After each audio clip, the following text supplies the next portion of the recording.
सामान्य साथियों, सत्संग की आज की ये प्रेरक प्रसंगावली में हम चर्चा करेंगे एक प्रेत जो पाठशाला में विद्यार्थियों को नैतिकता का पाठ पढ़ाता था।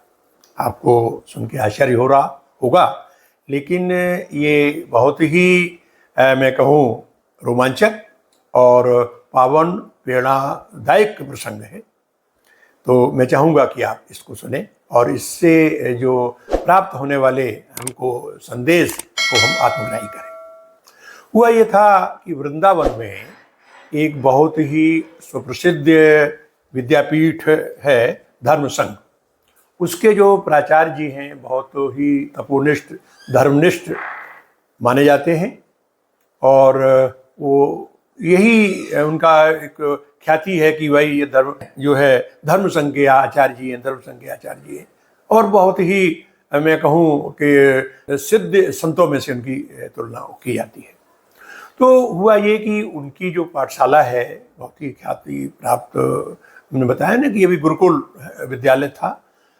तो उसमें जब वो कहीं चले जाते थे तो ऐसा होता था कि एक अजनबियत कोई विद्यार्थी अजनबियत का रुख अख्तियार करके, ऐसा लगता था कोई इस पर आवेश है क्या है, और वो उठा के विद्यार्थियों को पटक देता था। अब एक दो बार हुई तो कोई ध्यान नहीं दिया, लेकिन जब वो बाहर जाते थे और इस तरह की घटना घटती थी तो लोग इस पर चिंता करते थे और विद्यार्थी भी परेशान होने लगे कि पता नहीं क्या होता है, किसका नंबर आ जाएगा। तो आचार्य जो धर्म संघ जी के थे वो भी बड़े परेशान हो गए, ये क्या होता है। तो एक दिन रात में इसी चिंतन में बैठे थे तो उनके समक्ष एक छाया सी प्रकट हुई और उनको प्रणाम किया। दूर से उन्हें लगा कि ये तो कोई पहचानी हुई सी काया लग रही है। उन्होंने कहा कि महाराज मैं एक प्रेत हूँ और आपको शायद पहचान लग रही हो, मैं आपका विद्यार्थी रहा हूँ। तो उन्हें लगा कि हाँ, अरे भाई, जब प्रेत के नाम सुन के उनको बड़ा वो लगा कि भाई कैसा, तो कैसे हुआ ये आपका ये जीवन का क्रम, कैसे आपका जीवन खत्म हुआ। उन्होंने कहा महाराज जी हम आपके यहाँ बहुत दिनों तक रहे, शिक्षा अध्ययन किया, संस्कारिक हुए थे, लेकिन एक दिन जा रहे थे घर तो एक दुर्घटना मेरी मृत्यु हो गई और कुछ प्रारब्ध के संस्कार ऐसे थे कि मुझे प्रेत योनि मिली। लेकिन आपके गुरुकुल का जो सुंदर जिसे कहा जाए कि सदाचारी वातावरण था, वेद मंत्रों का हम श्रवण पाठन करते थे और आपकी कृपा के कारण मुझे संकेतात्मक रूप से कहा गया कि आप, वैसे तो वृंदावन में प्रवेश बड़े पुण्यशाली लोगों को मिलता है जो शुद्ध आत्मा होती, भले ही वो प्रेत हो, तो कहा गया कि आप जाइए और अपने उसी गुरुकुल में जाकर के अपने आचार्य श्री के चरणों में अपनी मुक्ति का साधन खोजिए। उन्होंने कहा भाई बताइए मैं क्या कर सकता हूँ। उन्होंने कहा महाराज जी मैं एक आपको बताना चाहूँगा कि जब आप नहीं होते हैं तो अपने विद्यालय के छात्र आपकी आज्ञा का उल्लंघन करते हैं और अधिकांश लोग इसमें संध्या का जो आपका 3 बार संध्या का जो सुंदर कार्यक्रम है उस पर ध्यान नहीं देते, वेद मंत्रों का पठन पाठन नहीं करते और स्वाध्याय तो दूर रहा स्वाच्छंद हो जाते हैं। इसलिए ऐसे लड़कों को मैं जो उसमें सदाचारी होता है उसकी माध्यम बनाकर, यानी उसको उसके शरीर का माध्यम बना के हम उनको प्रताड़ित करते हैं। और आपको शायद समाचार मिला होगा कि जो इस तरह से उठा के पटक देते हैं। तो उन्होंने कहा कि भाई ये तो आप हमारा काम कर रहे हैं, मुझे बड़ी खुशी हुई, तो आप तो मेरे एक तरह का अध्यापक का काम कर रहे हैं कि नैतिकता की शिक्षा दे रहे हैं। तो उन्होंने कहा महाराज ये हम आपको इसलिए बताने आए कि आप सोच रहे होंगे ऐसा क्या घटना है।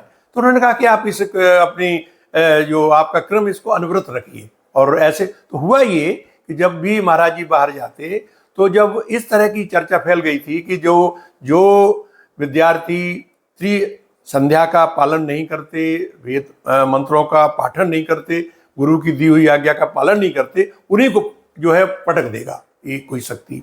तो इससे क्या हुआ कि लोग डरने लगे। जो इस तरह के कुछ उद्दंड विद्यार्थी थे उन्हें लगा कि हम ऐसा करें तो आप पकड़ जाएंगे, क्योंकि वही ये आम धारणा हो गई थी वहाँ।